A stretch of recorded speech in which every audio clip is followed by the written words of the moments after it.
Assalomu alaykum kanalimiz kuzatuvchilari, hurmatli muxlislar, hurmatli do'stlar, aka-ukalar, birodarlar. Xo'p, bugungi obzorimiz Qoradaryo bo'ladi. O'tgan safar Oqdaryoni ko'rsatdik. Xudo xolasa ko'rib baho berasizlar. Like, podpiska bosib qo'yishni unutmanglar. Rahmat hammaga. Xo'p. Mana manzaramiz. Xo'p, bu Qoradaryo bo'ladi. Qoraдаryoni biladiganlar bor. Bu Oqdaryo tumanini kesib o'tadi. Nari taraf Pastarg'om, bu tarafi Oqdaryo bo'ladi. Beshkal qishloqlari bilan tutash joylari. Xudo xolasa juda ham bir diki tabiat deydimi? Bu tabiatni ko'rib mazza qilib o'zingiz baho beringizlar. Mana suvlar.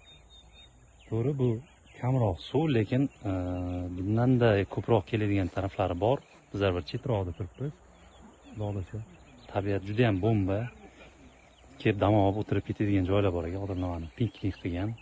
Like, podpiska bosib qo'yishni unutmanglar. Xudo xolasa bundan-da chiroyli joylarni ko'rsatishga harakat qilamiz yanada. Kelib do'stlar bilan o'tirib, mana yam-yashillikda o'tirib, har xil nimalar bilan irmoq bo'yida o'tirib, dam oladigan joylar ekan, lekin borku. Hammaga rahmat. Bizni kuzatishda davom eting. Like, podpiska bosishni unutmanglar. Rahmat hammaga.